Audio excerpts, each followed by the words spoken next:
Hello friends, good morning, જય શ્રી કૃષ્ણ, રાધે રાધે. જો એકદમ યમી આ રેસીપી લઈને હું આજે આવી ગઈ છું તમારી જોડે. જુઓ, અને હું શું લઈને આવી છું એ તમારે જાણવા માટે વિડીયોના એન્ડ સુધી મારી સાથે જોડાયેલા રહેવું પડશે. એકદમ ઉનાળાની કાળઝાળ ગરમીમાં જો ઠંડુ તમે આ રેસીપી બનાવીને ખાઈ લેશો તો તમને બહુ જ મજા પડી જવાની છે. બરાબર છે. તો આ રેસીપી છે કસ્ટર્ડ પાવડર અને કસ્ટર્ડ દૂધની. બરાબર છે. તો જો મેં મસ્ત કસ્ટર્ડ દૂધ બનાવી દીધું છે અને આઈસ્ક્રીમ સાથે આ રીતે સર્વ કરી લીધું છે. તો મારા બાળકોને તો બહુ જ મજા પડી ગઈ છે ખાવાની. બરાબર છે. તો તમે પણ આ રીતે બનાવો. એના માટે આ રેસીપી તમારે એન્ડ સુધી જોવા માટે જોડાયેલા રહેવું પડશે. વિડીયોના એન્ડ સુધી જોડાયેલા રહેજો. વિડીયો ગમે તો લાઈક શેર સબસ્ક્રાઈબ તો ચોક્કસથી કરી દેજો. બરાબર છે.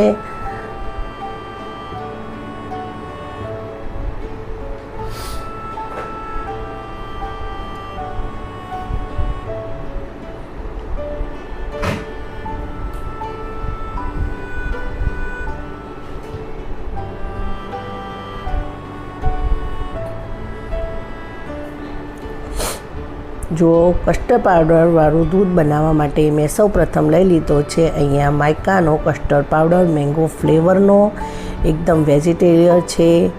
જો તમે જોઈ શકો છો, એગલેસ છે, એકદમ વેજીટેરિયન છે. અને મેં આ મીશો પરથી મંગાવી દીધું છે આખું ફ્રૂટના બધા જ પાવડરના બધા જ ફ્લેવર. બરાબર છે. હું તમને દરરોજ વારાફરતી એક ફ્લેવરનું કસ્ટર્ડ દૂધ બનાવીને તમારી સાથે શેર કરીશ. તો મેં બનાવવા માટે લઈ લીધી છે બદામ, સાકર અને અમૂલનું ગોલ્ડ દૂધ.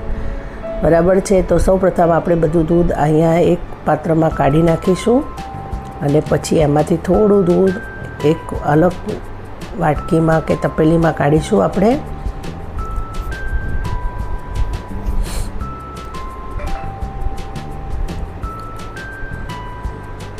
તો થેલી આ રીતે ધોઈને મેં બધું દૂધ લઈ લીધું છે, કારણ કે અંદર થોડી મલાઈ જેવું જામી ગયું હતું.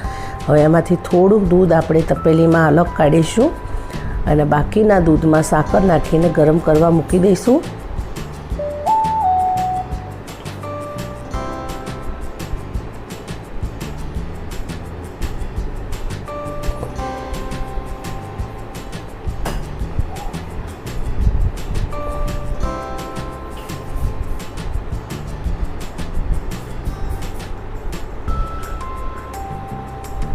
દૂધમાં બદામ નાખીને મેં ગરમ કરવા મૂકી દીધી છે. સાકર અને બદામ નાખીને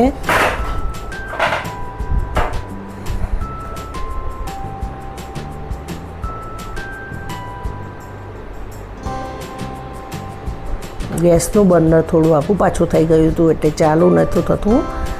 એટલે જો મેં એ સેટ કરીને ફરી ચાલુ કરું છું. હવે અહીંયા આપણે કસ્ટર્ડ પાવડર મિક્સ કરી દઈશું, જે આપણે દૂધ અલગ કાઢ્યું છે એમાં.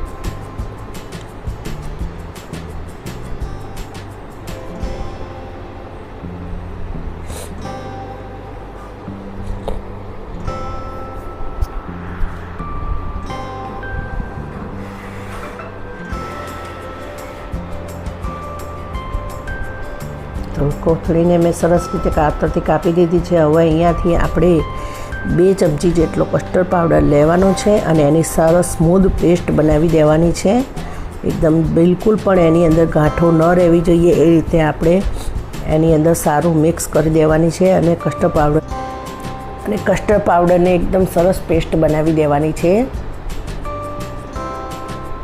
તો આ રીતે એક જ તરફ હલાવતા જ જવાનું છે અને એકદમ સ્મૂથ પેસ્ટ બનાવી દઈશું આપણે એની.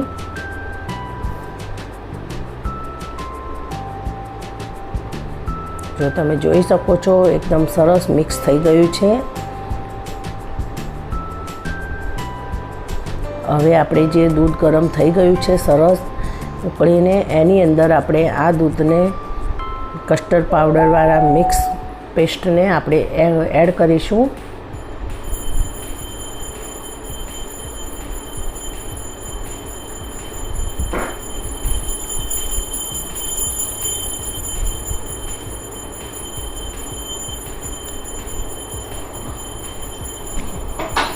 હવે કસ્ટર્ડ પાવડર મિક્સ કર્યા પછી આપણે એને 5 મિનિટ જેવું સરસ રીતે કૂક થવા દઈશું.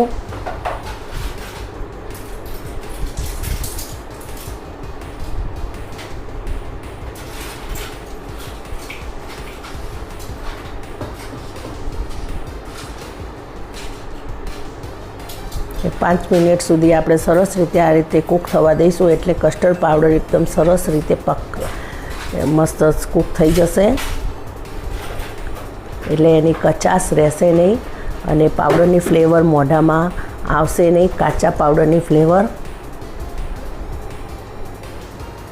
જો અહીંયા હવે હું કોપરાની છીણ એડ કરી રહી છું.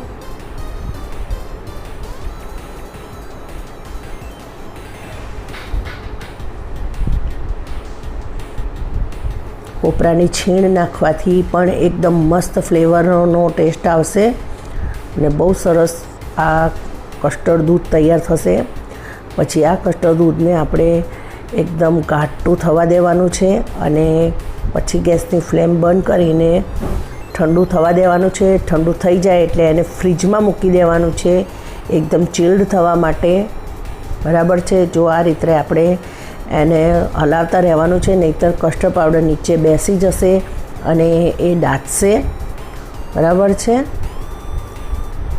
જો હવે એકદમ ઠંડુ કરી દેવાનું છે અને એને મેં બીજા પાત્રમાં ટ્રાન્સફર કરી દીધું છે. હવે એને હું મૂકી દઈશ ફ્રીજમાં ચિલ્ડ થવા માટે. બીજા દિવસે આપણું કસ્ટર્ડ દૂધ એટલે કે કસ્ટર્ડ પેસ્ટ જુઓ એકદમ ચિલ્ડ થઈ ગયું છે અને એકદમ ઘટ્ટ થઈ ગયું છે. આ રીતે હવે આપણે એને આઈસ્ક્રીમ ઉપર સર્વ કરીને ખાઈશું. અને જો આ રીતે મેં આઈસ્ક્રીમ લઈ લીધો છે. આઈસ્ક્રીમ હોક્કોનો લીધો છે મેં. આઈસ્ક્રીમ પણ આપણે ઘરે બનાવીશું, એ પણ હું તમારી સાથે ચોક્કસથી રેસીપી શેર કરીશ. અત્યારે મેં આ આઈસ્ક્રીમ ઉપર આ રીતે દૂધ સર્વ કર્યું છે, કસ્ટર્ડ દૂધ, અને બાળકોને બહુ જ મજા આવી છે. એકદમ મિલ્કશેક જેવી મજા આવી ગઈ છે. જે આપણે બજારમાં દૂધ કોલ્ડ ડ્રિંક્સ પીતા હોઈએ છીએ એવો જ સ્વાદ આવી રહ્યો છે અને બધાને બહુ મજા પડી ગઈ છે. તો તમે પણ આ રીતે બનાવો, ખાઓ અને એન્જોય કરો. અને વિડીયો ગમ્યો હોય તો ચોક્કસથી લાઇક, શેર અને સબસ્ક્રાઈબ કરી દેજો. બરાબર છે. આવજો. જય Shri Krishna. Have a nice day.